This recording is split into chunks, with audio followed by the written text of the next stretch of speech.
Technology means that we do more in the way of virtual presentations. Audiences have become global or national. We have multiple offices. There are webinars, conference calls, teleconferencing, and we need to know how to present properly in these sorts of situations because it's different than a live presentation. There's some other considerations that have to be taken into account. So I want to give you 10 tips for giving effective virtual presentations. And I'm getting these tips. I never stop gathering information from other people, as I hope you do as well. And I want to share with you some tips put out by Matt Abrams. He's a Stanford, he's with the Stanford Graduate School of Business. He's a organizational behavior lecturer and an author. And he's got several, 10 in fact, good suggestions on how to prepare, how to be prepared, and how to present effectively. I'll share those with you and integrate some of my own thoughts on the matter. Starting with number one, which is be brief, which I'll try to do with this presentation. When we're interacting with people verbally, they're on a computer screen. It's harder to keep their attention. It's harder for us to hold that attention. We want to make sure that we deliver what we have to say quickly. So according to Mr. Abrams, audiences begin to lose attention after roughly 10 minutes of hearing the same presenter.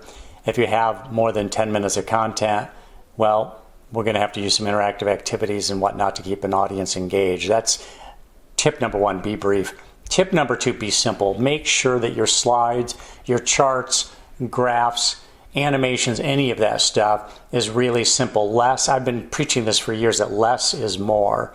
And I'm far from the only person who has been preaching that. Simplicity is really what sophistication is about. You put a chart or graph up there that is not extremely simple, your audience is not going to take any time to try to decode that. It has to be evident from the beginning exactly what it is that you're showing them. Number three, make sure to look into the camera lens, not your screen.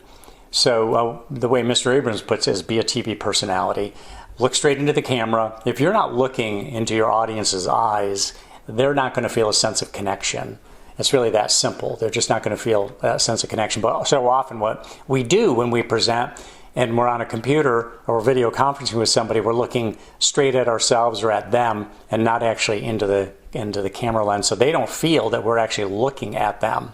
Tip number four, good idea to stand up when you present. You will breathe and speak more freely in a standing position rather than that slightly contorted posture that we take when we sit. The other thing is, secondarily, if you want to look good, you're wearing a blazer or a suit coat, it will hang more properly. It will look better than getting crumpled up from a sitting position where you're supposed to pull the tail of the coat down and actually sit on it. That's what TV anchors will do. Number five, obviously be prepared. That goes without saying, but remember that just because you have more stuff at your disposal on a computer screen, don't give that short shrift and think, well, I've got everything at my disposal here, I don't need to prepare as well. That's not true. You really want to be prepared, because as soon as there's breaks in the action, as soon as it seems that you're not focused, your audience is going to have an excuse to start to drift. Number six, be assisted. In other words, have somebody available for technical issues. The fact of the matter is, things do go wrong with technology. If we don't have a person who serves as our eyes and ears, then when there's a technical problem or there's a little screw up regarding email or text questions, we don't want to have to deal with that ourselves when we're trying to run a presentation. We want an assistant there, somebody to assist. So good to have a tech person there or somebody who's technically adept in some fashion. Number seven, be specific. In other words, ask pointed questions. So as an example that Mr. Abrams offers up, rather than saying, are there any questions?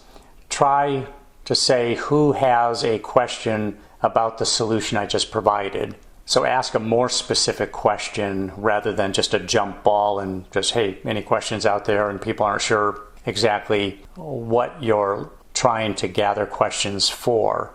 The other point that he makes, which I think is a good one, is setting the ground rule that people state their names prior to speaking. So make sure your audience members say who they are. It just connects your audience up a little bit more, and that's part of that specificity that we are looking for.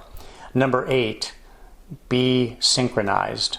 You know how important transitions are when you're presenting. You need to connect what you have said with what is coming next.